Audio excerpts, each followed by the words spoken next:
Nautilus. Whether you're autofilled and need an engaged support on your team, or you want a new champ to learn to get used to the style of aggressive play, Nautilus is a fantastic introduction to the engage archetype. He's successful at all levels of play and can achieve this success without a lot of difficulty. He can also easily command the entire map by setting up plays for his team. Here's a quick breakdown of how we'll be going over the video. I'll touch on general concepts of Nautilus's purpose as a champion, and what success looks like in games that you are doing well on him. We'll then discuss different components of his kit, and how we can work together to optimize each one of these. This includes going over different matchups, rune optimization, ability maxing, your build, drafting, and how to play out each phase of the game. If you enjoyed this video, would really appreciate a like on it if it helped you out. Let's move on. Nautilus has several key strong points that make him such a powerful pick in the support role. His kit offers a plethora of crowd control abilities that can disrupt the enemy team and set up kills for his allies. Nautilus is often played as a support, but he can also be played in solo lanes or even in the jungle, depending on how the meta plays out. One thing remains consistent among all of this, and that is the fact that the crowd control that Nautilus brings is always appreciated no matter where it's placed. Combine the CC with the insane engage range that Nautilus brings to the table, and it's pretty clear that Nautilus is commonly used as a main CC facilitator for many teams. Although somewhat weaker in application, Nautilus can use this same CC in order to peel his teammates. This overall means that teams will generally be happy with Nautilus no matter the goal and style of that composition. Now let's hop into the intrinsics of Nautilus's kit. What's really cool about Nautilus is that while he's pretty easy to pick up, he's got a pretty good skill curve. As you invest more and more games into the champion, you'll be able to better understand and broaden your engage possibilities. You'll also be able to break down how the order and timing of your abilities can drastically change the effect and use cases of his combos. The more you get into it, the more interesting it gets. Starting with Staggering Blow, which is his passive. We can't even start to touch on Nautilus's real abilities before starting with his passive here. It's pretty simple to understand. Nautilus's first auto on a new target will deal extra physical damage and snare the enemy. The duration of the snare increases as Nautilus gains level, and there is a per target cooldown on this passive reflected by a visual indicator. This by itself gives Nautilus an insane amount of pressure, and it makes him really oppressive at all stages of the game. It'll mainly be used in combination with your hook. Standard combos will be to either start your combo with an auto attack to hit your other abilities, or to follow up with a snaring auto after you start. In early skirmishes, you can also just literally walk up to every target and snare them all, one at a time. It's a simple yet effective passive. Nautilus's Q, Dredgeline, throws his anchor in a straight line, damaging and immobilizing the first enemy hit. This ability is a powerful engage tool that allows Nautilus to pull himself towards the target. It's crucial to land this ability in order to initiate fights or to catch out enemies. It's also just a turbo broken ability in pretty much every aspect of it. Part of it is that this ability is in between certain champions like Leona and Blitzcrank. When Nautilus lands his hook, let's be aware of the fact that it drags that enemy champ closer, but it also drags Nautilus somewhat closer to that champion as well. As you might imagine, this is effectively Nautilus's defining ability. A lot of why he's so successful in such a staple is because of how powerful his hook is. The hitbox is a truck. It can lock down priority targets with ease, and it gives Nautilus a really long effective range. This ability is also going to be your crutch when it comes to your engage combos. There's a couple of other miscellaneous things as well with this ability.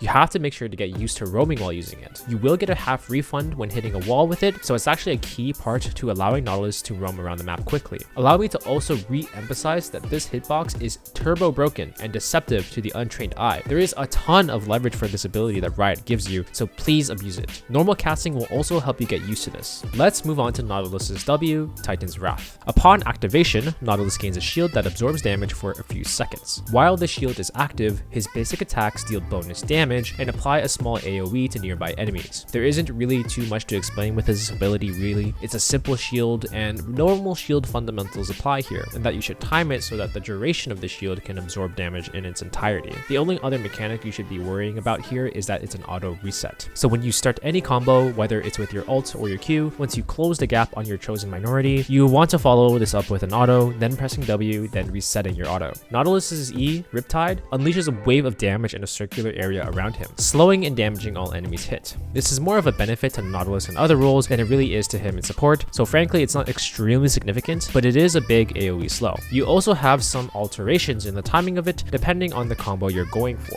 The main one you need to know is that while you're going in for a hook, you can pop your E while throwing the hook to effectively remove its cast time. You can also use it inversely to harass enemies without the need to commit your actual hook. This is really useful in matchups against other melee engaged champions that Nautilus tends to lose to, like Leona or Rel, or occasionally against ranged champions to whittle them down before committing to a bigger engage. In the latter case, keep in mind that Nautilus's E is actually very mana intensive, so there is a limit to how much you can really do this. For Nautilus's ult, he launches a depth charge towards an enemy champion, knocking up all enemies in its path, and then knocking up the target champion into the air. Upon reaching the target, it deals damage and applies a strong CC effect here. The depth charge is an incredibly potent ultimate for initiation and catching out priority targets, and is going to be your primary tool whenever you simply want someone to be deleted from the game. There's not much else to it. When you want to start something and you want to kill someone, aim it on them. When they're knocked up, you can land subsequent abilities like your Q and then your E, and then just completely lock them down with all forms of your CC. You can also reverse the order of this combo and not have to commit your ult until you know it's guaranteed, with a combo like leading with your hook and then using your auto and then using your ultimate after the fact, just to make it more consistent. Quickly touching on runes, there are a couple of kits that Nautilus does rely on in order to succeed. More commonly, you might see an inspiration tree with the keystone revolving around Glacial Augment. This has been very useful because this turns a Nautilus, who is historically a CC champion, into one that provides even more utility than he would normally, since the damage reduction on Glacial Augment is really useful. The subsequent runes in the other trees are also very useful for him depending on the scenario. Hex Flash is always a key one for a lot of engaged champions to just play around and get some mix-ups in. For the third row, I would recommend either Hextech Dematerializer or Biscuits depending on your playstyle. I would say Biscuits is better if you're a new player to Nautilus or if you don't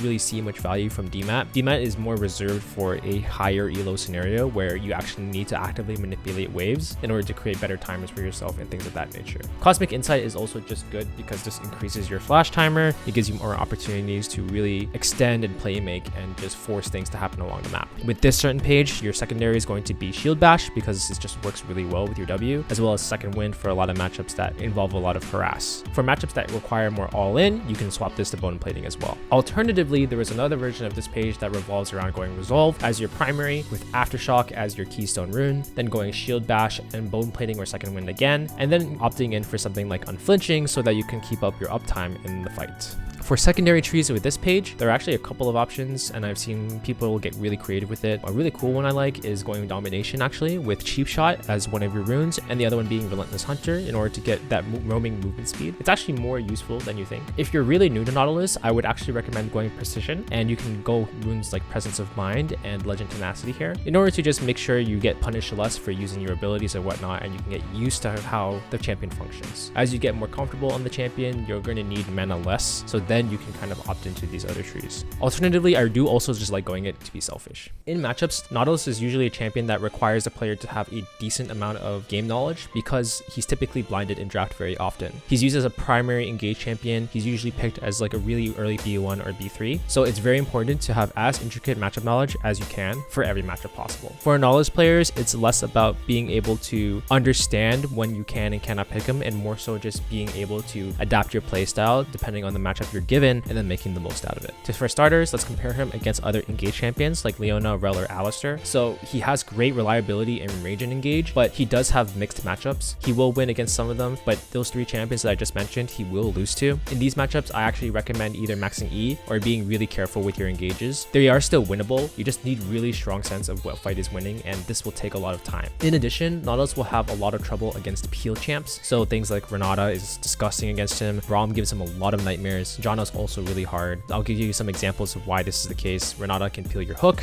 with her Q and also has bailout for extended engages. So even if you do land a hook, it's going to be really hard to win that fight. Braum does the same, except he just stat checks you normally and can block your hook. And then Janna, of course, also has her tornado and her ultimate to basically just kick you off whenever you hit something. In these matchups, abusing ability cooldowns and the aforementioned mispositioning is equally important, as in every other matchup. For example, Renata will only counter you while bailout is available, and bailout is a 30-second cooldown. With that being said, if you can just play around that, use your first hook to break the cooldown, and then you have a 20-second window or so in order to actually punish her. Every other matchup, I would say Nautilus has a great amount of agency, and as long as you're going to be able to hit your hook and zone the enemy off of fights, you're going to have a decent amount of success. Let's talk build real quick. There's nothing really too special with the way Nautilus builds compared to other champions in the class. You're going to just want generic good engage support items here. Key items are going to be things like Even Shroud or Locket of the Iron Solari, Zeke's, Thornmail in some situations, and if you are the one that needs to spec heal cut, there's other items. The game will usually end by this case because you're buying vision wards and a lot of potions as well. But if you happen to have extra bans, things like redemption and even Knight's Vow are going to be really useful. So just feel free to mix up the order depending on what you need. But as long as you're going to have your boots of choice, which are going to be Lucids, your main item, Even Shroud or Locket, and you're pretty much good to go from there. Let's talk team fighting real quick because it's very important to establish the mindset that Nautilus players should have. It is very, very important to not play this like a front to back champion and just engage on whoever. This champion is very important selecting priority targets or basically squishy backline targets in order to win. Nautilus' strength is not necessarily being able to stat check people, but more so creatively finding ways to kind of dissect the enemy in order from inside out. That's why you see him commonly picked with champions like Samira or Kaisa. His strength doesn't lie in just overall stats. It's overall stats concentrated onto a single target. If you concentrate the ability onto a target that cannot really hold against you, then it's going to lead to a lot of success. There are some exceptions to this rule in case Nautilus is like a solo engage or solo CC on your team. It's super important that you need to peel for your teammates. Let's say you have like a Jinx, a Zir, or like a full peel comp. Otherwise, then you could probably adjust your mindset. But overall, I would say his champion identity definitely tailors more towards being able to engage. This is facilitated by really good vision in mid to late, and then being able to be cognizant of that to sit in ideal positions to start fights and get hooks on these targets.